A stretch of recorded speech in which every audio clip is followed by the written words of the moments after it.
Start. എല്ലാവർക്കും നമസ്കാരം. നമ്മളിൻ്റെ പേര് പറയാൻ പോകുന്നത് സ്കൂൾ ഇന്നോവേഷന് വേണ്ടിയുള്ള ഒരു പ്രൊജക്റ്റിനെ പറ്റിയാണ്. ഇസ്രയേലിലെ 7ാം ക്ലാസ് വിദ്യാർത്ഥിയാണ് ഞങ്ങൾ. എൻ്റെ പേര് അബിൻ BS. എൻ്റെ പേര് നിരഞ്ജൻ കെ. എൻ്റെ പേര് യദു കൃഷ്ണ. ഇനി നമുക്ക് ഐഡിയയിലേക്ക് പോകാം. നമ്മൾ പറയാൻ പോകുന്നത് തീപിടുത്തം തടയാനുള്ളൊരു ഫയർ സ്റ്റൈൽ റോബോട്ടിനെ പറ്റിയാണ്. ഇത് നമുക്ക് ലാബുകളിലും വീടുകളിലും ഉപയോഗിക്കാൻ. ലാബുകളിൽ ഉണ്ടാകുന്ന കെമിക്കൽ റിയാക്ഷൻ വഴി ഉണ്ടാകുന്ന തീപിടുത്തത്തിന് തടയാം. വീടുകളിലുള്ള വൈദ്യുതി സർക്യൂട്ടിൽ നിന്നുണ്ടാകുന്ന തീപിടുത്തം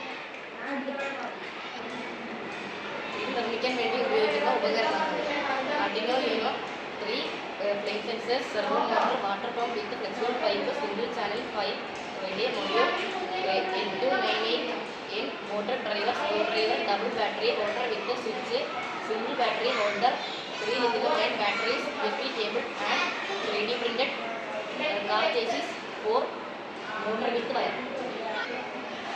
ഇത് എങ്ങനെ പ്രവർത്തിക്കുന്നത് എന്ന് നോക്കാം. ഫയർ ഫൈറ്റിംഗ് റോബോട്ട് എന്നാണ് ഇതിൻ്റെ പേര്.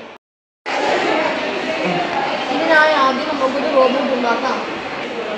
അതിൻ്റെ മുൻവശത്തായി 3 ഫ്ലെയിം സെൻസേഴ്സ് ഘടിപ്പിച്ചിട്ടുണ്ട്. ഫ്ലെയിം സെൻസേഴ്സ് അഭിനവുമായി കണക്ട് ചെയ്തിട്ടുണ്ട്. ഈ ഫ്ലെയിം സെൻസേഴ്സ് തീയെ ഡിറ്റക്ട് ചെയ്യുന്നു. ഈ റോബോട്ടിൽ തന്നെ ഈ തീയെ അണയ്ക്കാൻ കഴിയുന്ന വാട്ടർ സ്പെയർ ഉണ്ട്. അങ്ങനെ സെൻസ് ചെയ്യുന്നതിലൂടെ മൂലം ഈ റോബോട്ട് തീയെ അണയ്ക്കുന്നു.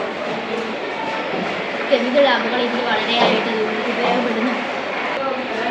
ഈ ഉപകരണം പല വലുപ്പത്തിൽ ഉണ്ടാക്കാവുന്നതാണ്. വലിപ്പം കൂടുന്തോറും ഇതിൻ്റെ ശേഷി വർദ്ധിക്കുന്നു. ഇങ്ങനെയുള്ള റോബോട്ട് ഉപയോഗിച്ചാൽ നമുക്ക് അപകടം കുറയ്ക്കാൻ പറ്റും. ഈ റോബോട്ടിനെ തന്നെ നമുക്ക് വീട്ടിലും ഉപയോഗിക്കാം.